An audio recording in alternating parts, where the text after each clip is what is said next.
o povo de Israel, e levam então, eles fazem esse cerco sobre Jerusalém e vão levar Israel escravizado, ok?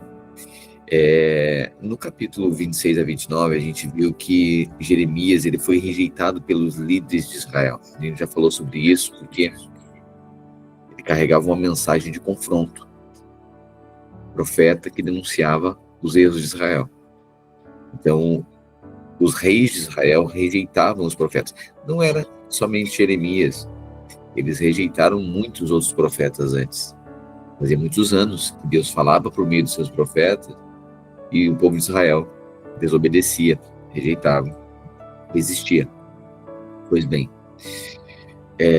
isso então acontece novamente com Jeremias. Mas agora, Jeremias ele está justamente nos dias aqui que Israel será tomado e levado para o exílio da Babilônia. Ele está então profetizando aquilo que vai acontecer. Os reis de Israel que estavam corrompidos não gostavam, resistiam. Então, eles começaram também a desejar matar, perseguir e prender o profeta Jeremias, e é isso que nós veremos agora no capítulo 37. Jeremias ele foi preso, okay? Porque denunciava toda a maldade de Israel e confrontava os seus líderes. Pois bem, no capítulo 30 e 33, a gente viu uma mensagem de esperança para Israel. Deus dizendo, olha, eu dei a lei de Moisés, mas agora eu dei a lei de Moisés e eles não obedeceram. Mas agora eu imprimirei as minhas leis no coração deles. Agora, a minha lei chegará o tempo em que, após o exílio, eu vou imprimir a minha lei no coração do povo. Eles serão meu povo e eu serei o seu Deus. E as escreverei nos seus corações para sempre. E retornarei, levarei eles novamente para a terra prometida e estabelecerei novamente alguém no trono de Davi, e esse trono, esse reinado, jamais terá fim. Pois bem, essa é a mensagem de esperança do capítulo 30 a 33, e aí volta então com Jeremias denunciando e anunciando o cerco de Jerusalém. A gente leu também Jeremias pedindo para Baruque escrever todas as profecias. Deus, na verdade, pediu para Jeremias escrever todas as profecias que ele tinha profetizado contra Israel, escrever no pergaminho. Depois é feito isso, e Jeremias envia Baruque para ler essas leis, essas profecias no templo. Quando Baruque faz isso, ele lê diante de Joaquim. Joaquim fica irado e, ao ouvir as profecias do pergaminho, ele rasga todo o pergaminho. Portanto, Deus manda novamente Jeremias escrever todas as profecias em outro rolo, outro pergaminho. E aí, a sequência aqui é que agora tem uma sucessão. O último rei, esse que tinha rasgado o pergaminho, fora Joaquim. E agora tem o seu sucessor, que é Zedequias. E olha o que acontece aqui, novamente, essa resistência em ouvir a palavra confrontadora, a palavra profética.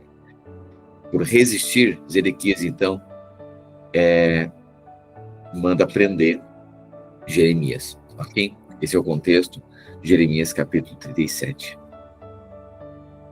Amém, Jesus, pedimos mais uma vez revelação da Tua palavra, revelação das Escrituras, revelação, Deus, da Tua vontade. Sobretudo, queremos discernir o Teu Espírito, jogue luz sobre o nosso entendimento, para que possamos ser guiados pela Tua vontade, pelo Teu Espírito. Em nome do Senhor Jesus. Amém e amém.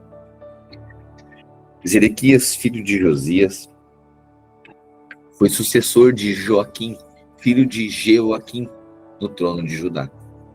Foi nomeado por Nabucodonosor, rei da Babilônia. Então perceba uma sucessão aqui, uma troca de governo. Zedequias foi sucessor de Joaquim no trono de Judá. Foi nomeado por Nabucodonosor, que era rei da Babilônia. Mas nem Zedequias, nem seus servos, nem o povo que restou na terra de Judá deram ouvidos ao que o Senhor tinha dito por intermédio do profeta Jeremias.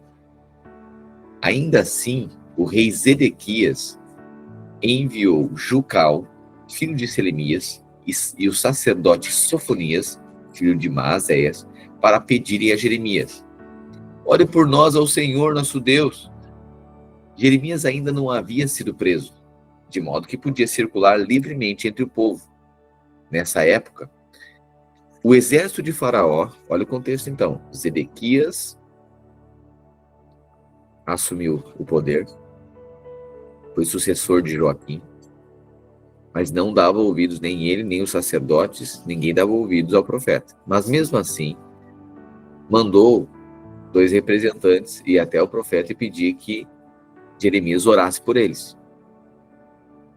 Jeremias andava livremente, não havia sido preso ainda. Nessa época, o exército do faraó do Egito partiu de sua terra preparado para guerrear. Quando o exército babilônio soube disso, suspendeu o cerco de Jerusalém. Então percebam, o exército da Babilônia estavam ao redor de Jerusalém. Eles já haviam conquistado muitas cidades já. E agora faltava Jerusalém. Eles estavam ao redor. Jeremias ainda estava profetizando que a Babilônia levaria Israel escravizado. Quando eles estão lá, o exército da Babilônia, o outro exército, o exército do Egito, eles estão vindo agora pronto para fazer guerra contra a Babilônia. E aí, eles suspendem o cerco, o exército da Babilônia, agora frente ao inimigo está vindo contra eles, eles abandonam ali o cerco de Jerusalém, e agora eles vão se preparar para guerrear contra o exército do Egito. Então o Senhor deu essa mensagem a Jeremias: assim diz o Senhor, o Deus de Israel: o rei de Judá os enviou para me consultar a respeito do que acontecerá. Só um minuto.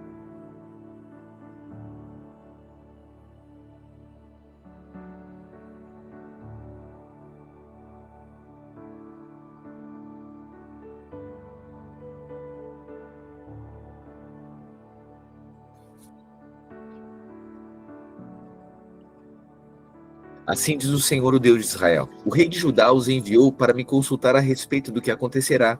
Digam-lhe: embora o exército do faraó tenha vindo para ajudá-los, logo voltará ao Egito. Os babilônios retornarão, conquistarão essa cidade e a queimarão de alto a baixo. O Deus estava dizendo: agora vocês foram livrados, porque o exército egípcio veio. E aí a Babilônia teve que abandonar o cerco para se posicionar contra eles.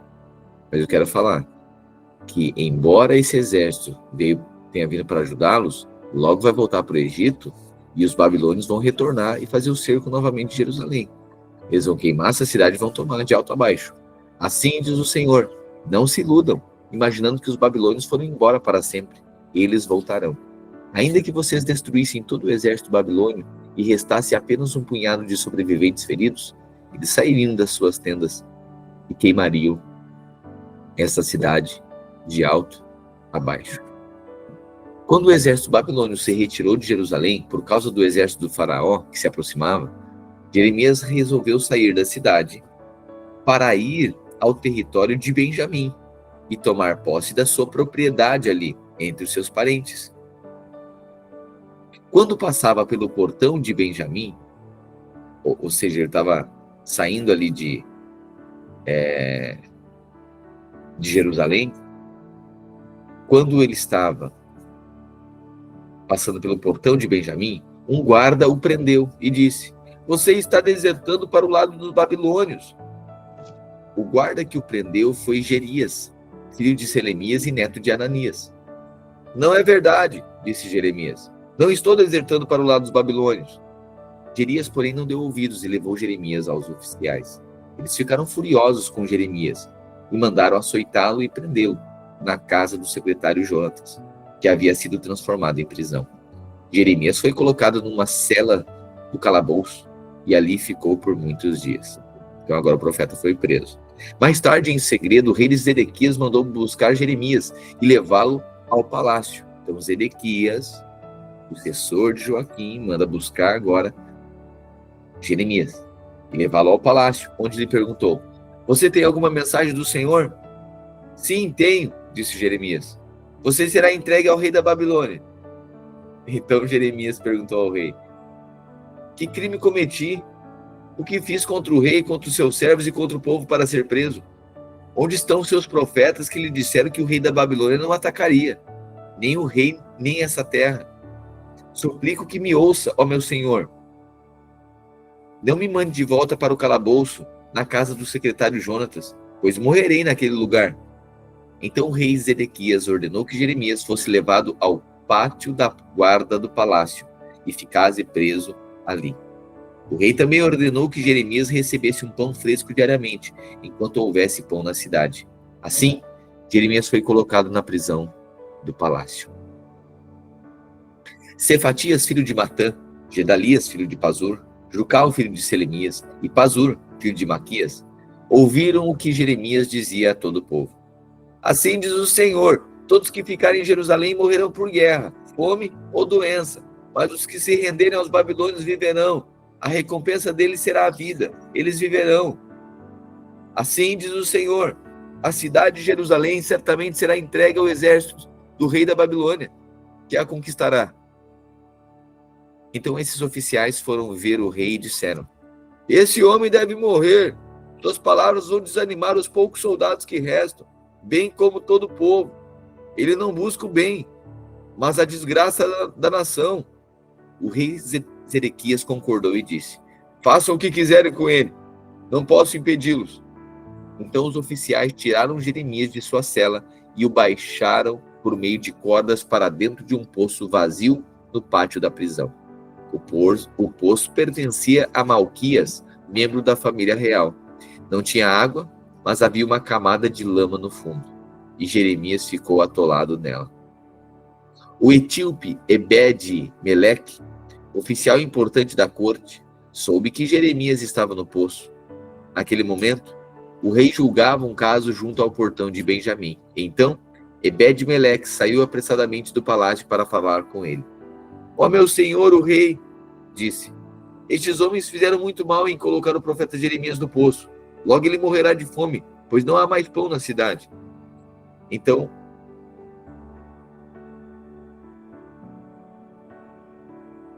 o rei disse a Ebed-Meleque: leve 30 homens sob suas ordens e tire Jeremias do poço antes que ele morra.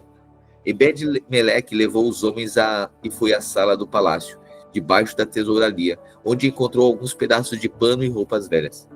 Levou-os até o poço e, por meio de cordas, os desceu para Jeremias.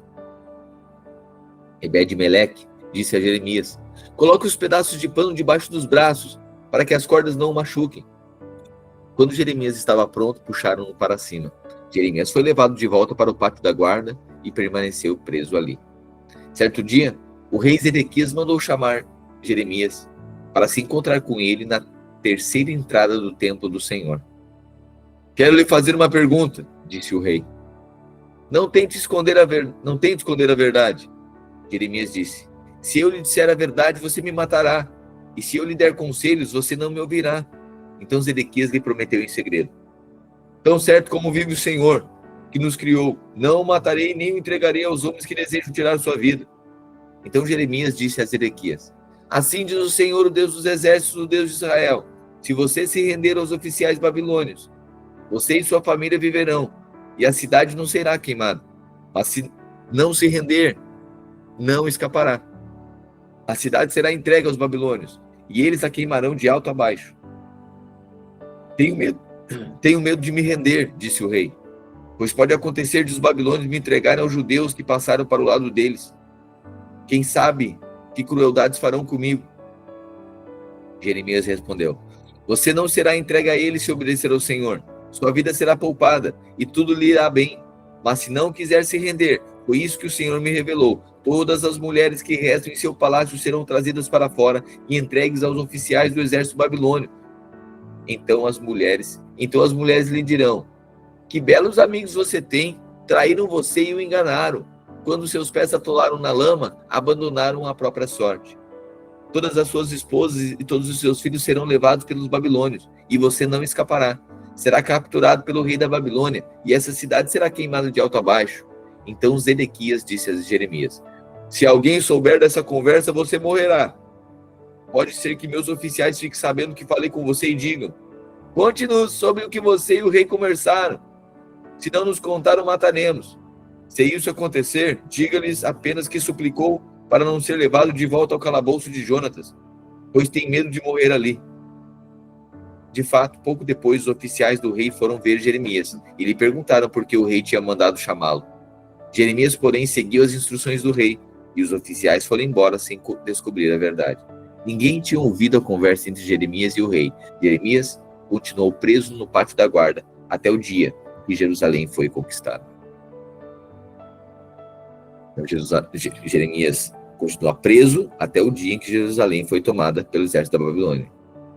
Em janeiro do 9º ano do reinado de Zedequias, rei de Judá, Nabucodonosor, rei da Babilônia, chegou com todo o seu exército para cercar Jerusalém. 2 anos e meio depois, em 18 de julho, no 11º ano do reinado de Zedequias, foi aberta uma brecha no muro da cidade. Todos os oficiais do exército babilônio entraram e se sentaram junto ao portão do meio. Nergal-Sarezer, de Sangar, Nebu-Sarzequim, um dos chefes dos oficiais, Nergal-Sarezer, conselheiro real, e todos os outros oficiais do rei da Babilônia. Zedequias, rei de Judá, e todos os soldados fugiram quando viram que os babilônios tinham invadido a cidade. Esperaram até o anoitecer, passaram pelo portão entre os 2 muros atrás do jardim do rei e fugiram em direção ao Vale do Jordão. Contudo, os soldados babilônios os perseguiram e alcançaram o rei Zedequias nas planícies de Jericó. Eles o capturaram e levaram a Nabucodonosor em Ribla, na terra de Amate. Ali o rei da Babilônia sentenciou Zedequias. Obrigou Zedequias a testemunhar a matança de seus filhos. Meu Deus, obrigou Zedequias a testemunhar, ou seja, ver todos os seus filhos serem mortos.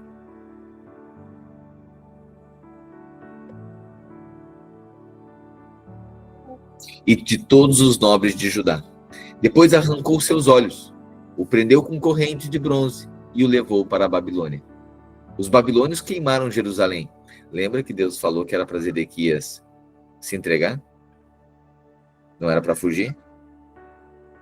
Exatamente isso que acontece.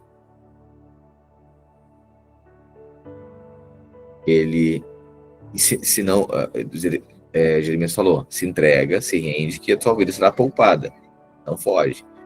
E aí, exatamente, porque se fugir, tu morrerá.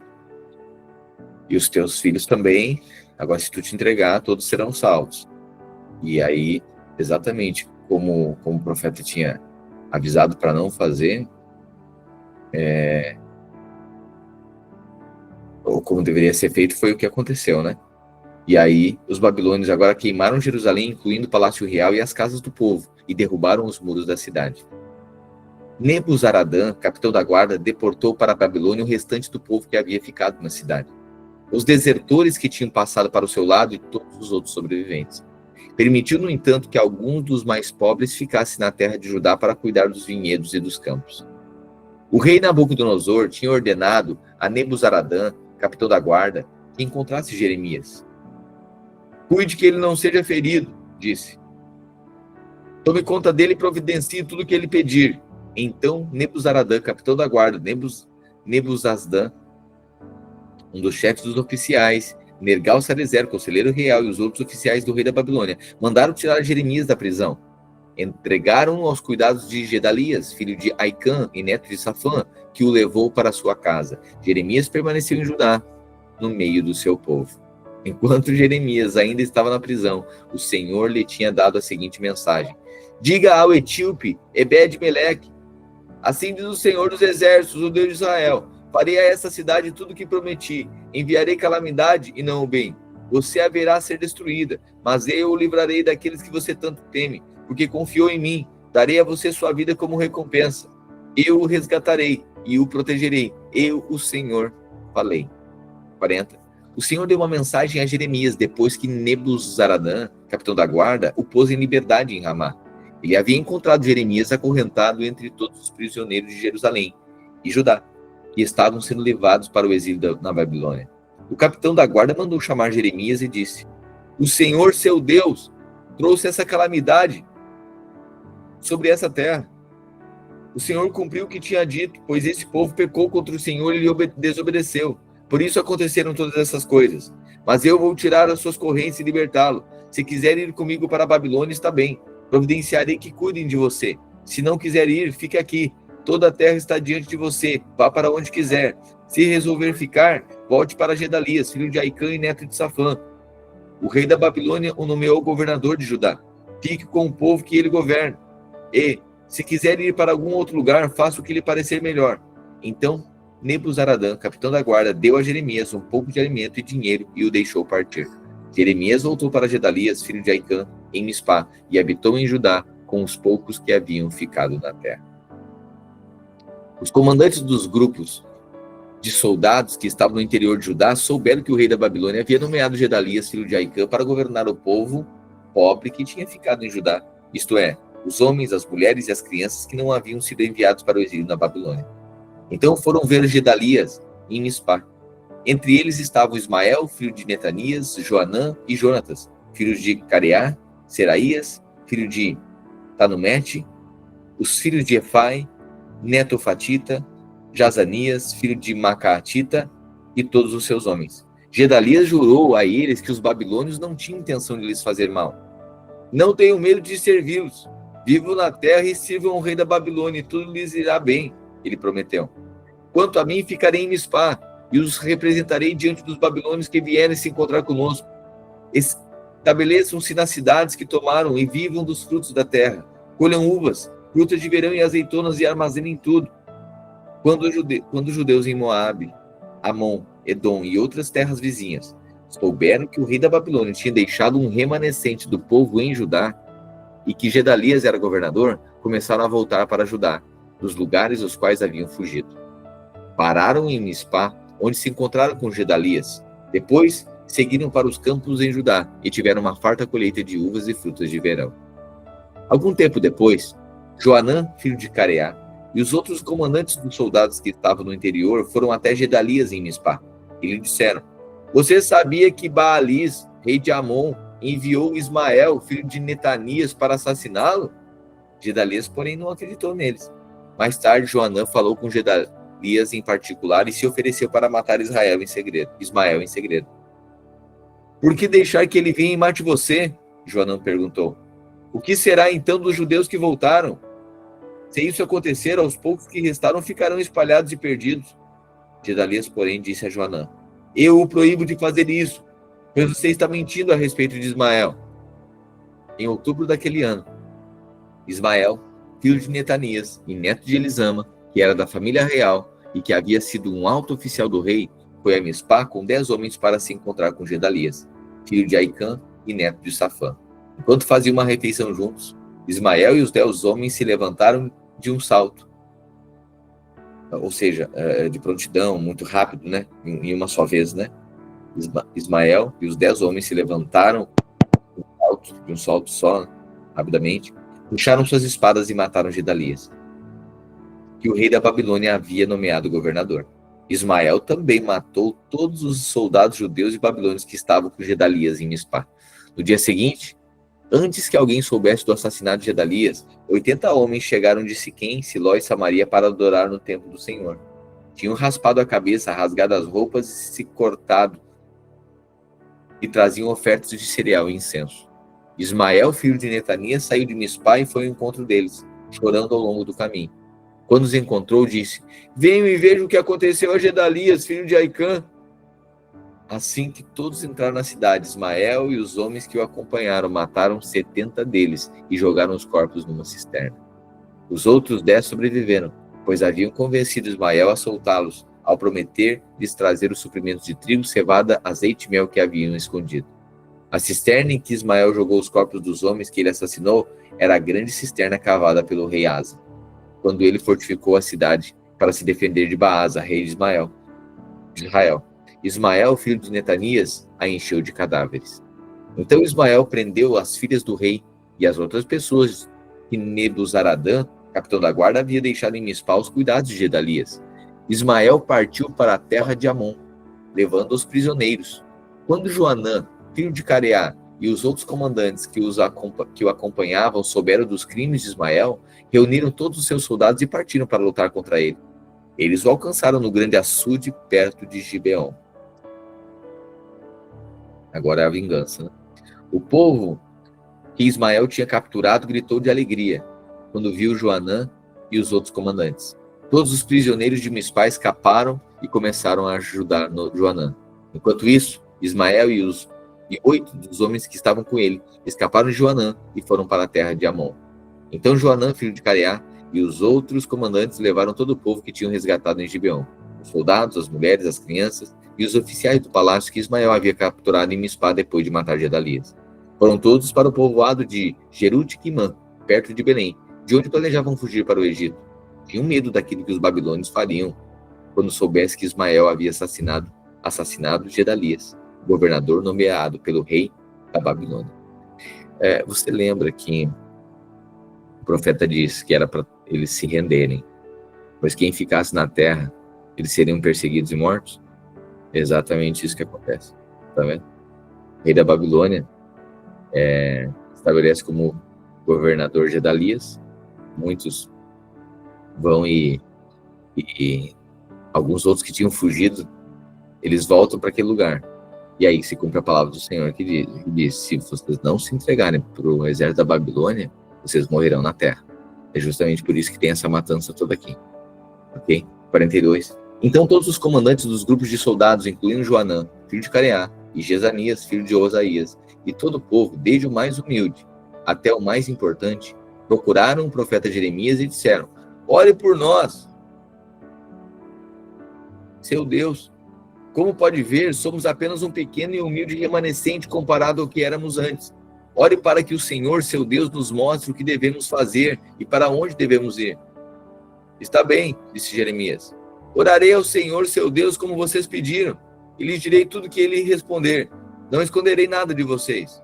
Então disseram a Jeremias: que o Senhor, seu Deus, seja testemunha verdadeira e fiel contra nós, se não obedecermos a tudo o que ele nos ordenar. Quer suas ordens nos agradem, quer não, obedeceremos ao Senhor nosso Deus, a quem o enviamos com nossa súplica.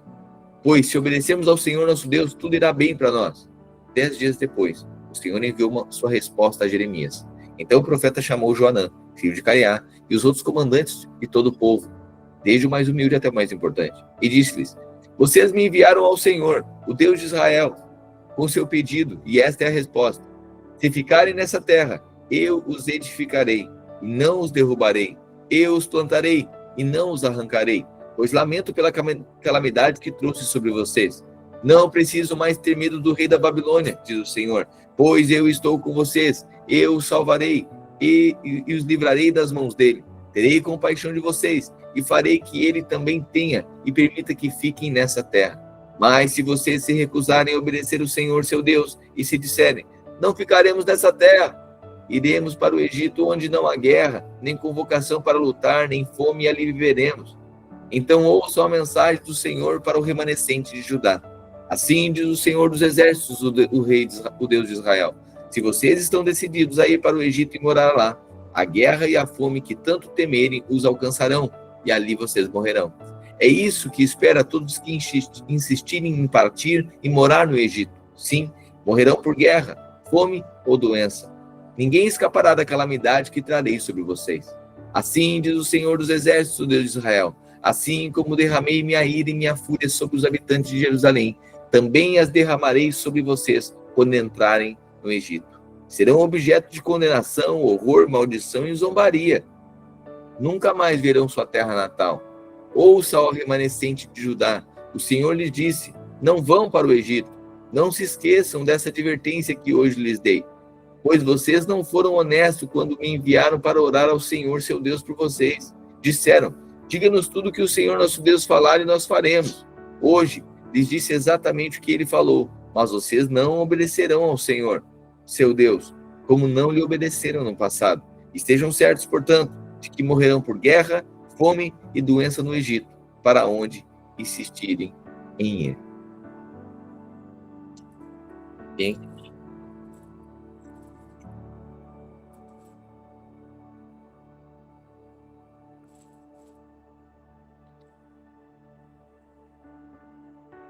Aleluia. Até aqui, né? Até o 42, né? Deixa eu confirmar.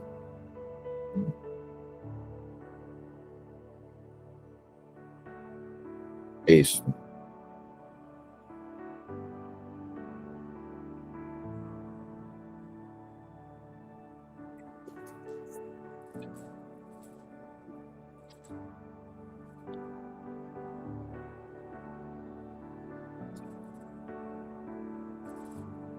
Amém.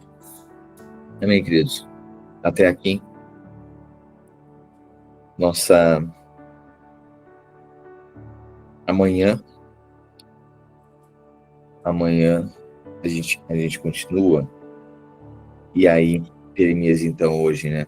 O contexto aqui, o cerco foi feito em Jerusalém, veio o Egito, por conta do Egito, então, o exército que estava ali cercando Jerusalém abandona o cerco para se posicionar para fazer guerra com o Egito.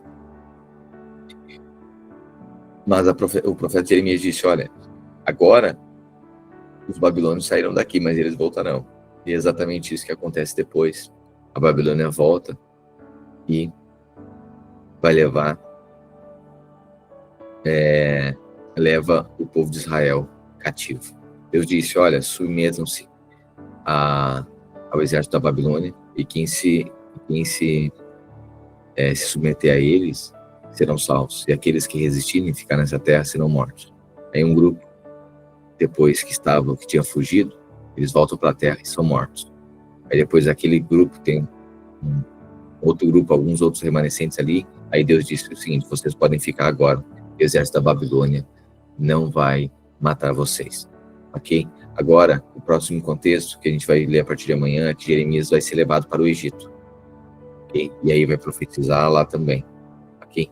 Então, lembrando, Deus usando a vida do profeta Jeremias para anunciar aquilo que aconteceria a Israel pela desobediência, pela obstinação e por resistir à vontade de Deus. Isso é mais ou menos em 600, 500 e alguma coisa antes de Cristo, ok? Então Israel foi escravizado, levado para o exílio na Babilônia por 70 anos. E depois depois disso, a promessa era de redenção. Isso tudo apontava para aquele tempo e aponta para os tempos proféticos e a tempos proféticos. E para nós, há de acontecer ainda, que é o retorno, nosso retorno, o retorno para a terra prometida, a restauração de Israel, a restauração do reino, aponta para Jesus voltando aqui para a terra, reinando 1000 anos, em um reino de paz e justiça. Amém? Senhor Jesus, te agradecemos pela tua palavra, ó Deus, pelas orientações, pelo discernimento, ó Deus, e repreensões também. Abra os olhos do nosso entendimento, os nossos ouvidos estejam sempre atentos a ouvir as suas direções. Ó Deus, perceber que o Senhor é aquele que nos instrui, e nós estamos seguros debaixo da tua vontade. A tua vontade é o lugar mais seguro que alguém pode estar. O teu conselho é o lugar que nós estamos seguros e protegidos. Ainda que em meio ao inimigo, mas debaixo do teu conselho, debaixo da tua vontade, nós estamos seguros, protegidos e somos livrados do mal. Leva-nos, ó Deus, sempre ao nosso coração estar sensível e atento à tua voz e às tuas direções. Protegidos pela tua vontade, estabelecidos no teu plano. Nós oramos e declaramos em nome de Jesus. Amém e amém. Amém, querido? Então, voltamos amanhã, nossa leitura, verbo do alfa ao ômega. E hoje à noite, em Porto Alegre, aqui, nossa celebração, nosso culto, vai ser uma noite profunda, vai ser uma noite de transbordo, de graça, virtude. Lembrando sempre, nós vamos para transbordar. Amém? Vale, nós estamos nesses dias orando, jejuando, buscando discernimento do Senhor. E peça uma palavra no seu coração. Peça ao Senhor uma palavra para que você libere sobre a vida de alguém essa noite. Amém? Quero falar aqui, nós temos tido muitos visitantes. Muitas pessoas têm chegado a nós. Irmãos, final do culto, você precisa conectar com essas pessoas, assim como você foi recebido. Lembra quando você chegou? Quando você chegou, você recebeu um abraço, alguém conversou com você, então agora é a sua vez. Amém? Nós precisamos receber essas pessoas. Conectar, perguntar de onde é, conectar para um GC, ok? A gente precisa fazer isso. É nossa responsabilidade. Então, eu quero pedir aqui que você, essa noite, converse, conecte com algum visitante. Não deixe ele entrar no prédio, sair, sem nós enxergarmos eles, porque essa é a nossa responsabilidade. Assim, exatamente assim. Da mesma forma que aconteceu conosco quando chegamos. Certo? Então, nós somos uma igreja de responsáveis. Nós responsáveis por essas pessoas. Você ore no momento que nós iremos orar. Não precisa de um comando para nós orarmos. Alguém estava me dizendo isso, né?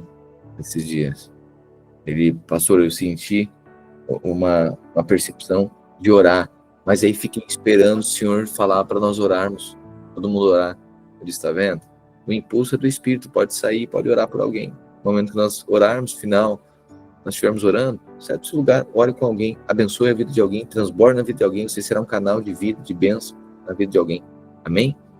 Então, essa noite será mais uma noite redentiva, a nossa família está crescendo, mas com muita responsabilidade, com muito cuidado, com zelo pela palavra, entregando a mensagem que confronta e que conforta, a palavra de Deus, ainda que levantados como profetas para denunciar aquilo que está corrompido, aquilo que está desajustado, mas sempre confiando que a mensagem vem do Senhor. O que o Senhor sempre fala é para redimir, para transformar, para estabelecer a sua vontade. Amém? As pessoas estão sendo transformadas através da sua vida, através da mensagem que nós, como igreja, temos carregado. Portanto, eu quero convidar você para essa noite, nós recebermos as pessoas no prédio, lembrando que não é só no prédio, né? Nos GCs, na sua casa também, e essa semana, final de semana agora, não temos agenda, ok? Não temos agenda, uma agenda específica, temos a agenda, essa agenda livre, e quando a agenda livre, o que a gente faz na nossa agenda livre, denuncia as nossas intenções, né? Então, a gente não precisa ter uma agenda da igreja para convidar alguém para a gente pregar o evangelho. A gente não precisa ter um encontro para servir. A gente serve. Essa é a nossa vida. Amém? Então, esse final de semana, seja redentivo, prega o evangelho, torne um canal de bênção na vida daqueles que estão perto de você. Amém? Lembrando também que hoje nós estaremos lançando, agora à tarde já iremos disparar nos grupos, a inscrição da nossa imersão. A nossa imersão para membros e convidados. Aí, se você não é membro e tem o desejo de ir, provavelmente um líder, você anda junto, anda próximo, algum dos líderes vai convidar você, ok? E caso você queira ser convidado ou queira ir, né? Você pode chegar até um líder e falar. Sobretudo, existem alguns eventos que a gente faz que a imersão já diz, né? São momentos de direcionamentos proféticos para nós como igreja. Então, isso é feito prioritariamente. Essas reuniões são reuniões de palavras de orientação para a igreja. Então, é para aqueles que estão aliançados, que se tornaram membros do corpo de Cristo. Membros da igreja local, certo? Então, nós reunimos as 4 cidades, os 4 polos, e com os membros da igreja. A imersão é para membros. Mas também tem aqueles que são convidados, não se tornaram membros ainda, mas o nível de aliança é como de um membro. O nível de responsabilidade, nível de comprometimento, de entrega, de doação, é como de um membro, aqueles que estão aliançados. Eles não são, não vivem não são esporádicos na vida da igreja. Eles são constantes, estão juntos, aliançados. Quando eu falo aliançado, não é só estar junto, é ser um. O coração está aberto, eles se tornam ensináveis. E, lembrando sempre, né, que cada um define o nível de relacionamento que quer ter na vida da igreja. Há aqueles que definem, eu só quero na quarta-feira, tá tudo bem? Tem espaço para isso, pastor? Tem. Eu quero... mas eu quero viver uma vida compartilhada, ok? Então, assumir responsabilidade, ok? Esse começa então a frequentar, esse é um frequentador, ele vai enriquecer, a pessoa anda junto conosco, ele tem comunhão com o corpo, né? Ele vive, isso começa a ser a sua vida. E aí, esse que se torna um frequentador e a sua vida se torna em comum com as pessoas, e ele se permite ser acessado, e ele se coloca nesse lugar de responsabilidade, assim como todos nós outros, bom, esse está sinalizando, eu desejo membrar, eu quero ser um membro. Cada um define. E aí o membro da igreja, bom, aí nós temos, tem reuniões que são exclusivas para membros, né? Essa imersão é uma delas. Mas também nós temos aberto no último ano, começamos a abrir para aqueles que não são membros, ok? Alguns convidados, mas não é para todo mundo não. Por quê? Porque não faz sentido a gente fazer uma reunião de direcionamento enquanto visão, enquanto direção para a vida da igreja, para aqueles que não estão em aliança, né? Isso não precisa, é como fazer uma reunião para aqueles que não têm responsabilidade nenhuma, né? Não, então, aquele que não tem responsabilidade nenhuma pode aparecer nas quartas-feiras e vai ter palavra, a gente vai amá-lo. Agora estamos falando dessas reuniões de orientação, né? Uma imersão são palavras proféticas de direcionamento profético para o ano. A gente faz 2 no ano. Esse ano, exclusivamente, a gente fará uma imersão só. E no segundo semestre teremos a nossa conferência em setembro, ok? Então, todos os anos a gente faz 2 imersões. Ou até 3, já tivemos anos que fizemos 3 imersões. Mas esse ano faremos apenas uma imersão, se não me trai a memória. Deixa eu confirmar aqui para você. O que eu tenho notado aqui. Oi? Uma imersão. E no dia 19 e 20 de setembro teremos a nossa conferência, ok? Então, a imersão para membros e convidados. E você que deseja ir numa imersão, chega até um líder de EC, né? E porque provavelmente você será convidado, né? Se você já anda junto, se você é um frequentador, tem se colocado numa posição de responsabilidade, de cuidar de pessoas, de andar junto, nos nossos investimentos, nas responsabilidades que a gente tem com todas as demandas da vida da igreja. Você tem se colocado numa posição de servir cada um. Lembra que discípulo, Jesus disse que é quem quiser. Salvação é para todo mundo. Então, quarta-feira é para todo mundo. A mensagem, mas discípulo é quem quiser. Então, é a pessoa que se coloca nesse lugar, né? Sempre lembrando, somos nós que definimos isso. É cada um que define o nível de liberdade que se dá, né? Para nós andarmos juntos, para nós sermos irmãos, uma família de responsáveis. Amém? Oi? Então, dia 30, lembrando então, dia 31 de maio, é num sábado, será em Osório, ok? Será a imersão, tá? Divulgaremos o link ali.